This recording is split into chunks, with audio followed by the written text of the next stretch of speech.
when did you hook up with Bret Hart? Because I believe you went to his house, didn't you, in Calgary?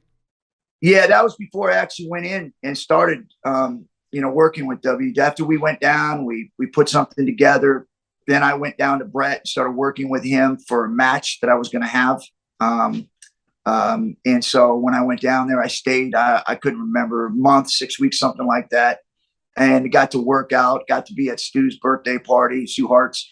And so for me, it was really, especially since, I wasn't really into pro wrestling at the time, and I started getting educated and, didn't realize, how important it was that I was there and being able to be in what we, the Stu Hart and the Bret Hart dungeon, being able to be a part of that whole training process up there. There's a lot of history there. And so I really didn't understand it until later down the road, how important that was for me. Stu must have loved you. Yeah. Yeah. He loved me enough to put me in all kinds of different submission holds.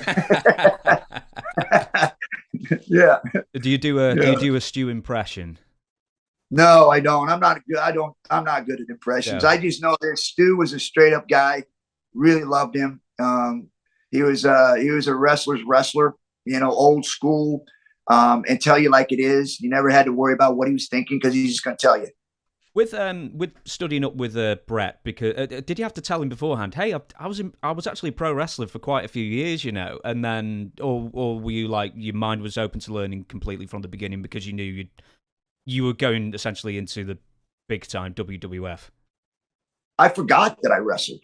I really did. I never brought it up. I seriously never brought it up to anybody because I went as Vince Torelli, so no one knew for a while.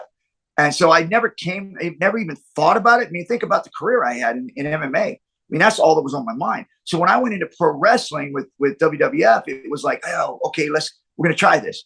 But it wasn't in my mind to go, oh, I'm going to tell these guys I wrestled before because I didn't think it was necessary. I thought people would probably already know, right? But what I didn't realize was I went as Vince Torelli. So it was different, right? So it wasn't until about a year or so into it that someone had said, hey, you used to be Vince Torelli. And I was like, yeah. And then it kind of dawned on me, well, yeah, that's probably why nobody really knew.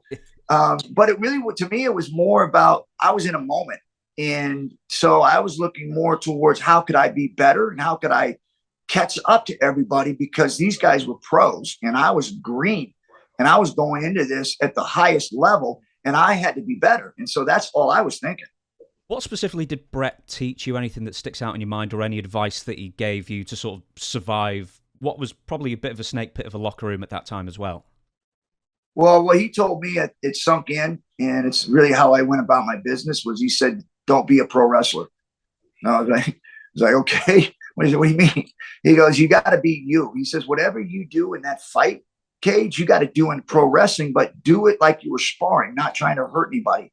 Just go in there and just do the things you would do when you're practicing moves, or you're going in there and sparring and trying to get a punch combination down or a submission combination down, that you're not literally trying to tap a guy out, but you're going through all the processes and the moves to do it. And he said, anything that anybody does to you that's a pro wrestling move, counter it with a submission move that you do. And I was like, that's easy. Like, that's literally why it was so easy, because anything that anybody ever did to me, I countered it with what I knew how to do, which was in the world of true fighting. Did you find the longer you're with the WWF, more people trying to tell you to do things the pro wrestling way? Yeah, there was a few times where I got into some matches where guys were calling spots for me, and I literally had to tell them I don't do that. And that was advice by Bret. So JR told me the same thing, right? And Vince did too. Vince told me, you got to be your character, be you. We want you, the world's most dangerous man. So I was getting it from everyone that was in power. So I was able to have a little bit of confidence to really tell people I don't do that. Like, but I can do this. Like, if you do this, I can do this. And a lot of them were very, very hesitant at first because they didn't understand what I was going to do. And I literally told them, don't worry about it because I'll just do it. You can't stop me from doing it, right? I'll just do it. You do something, I'll counter it.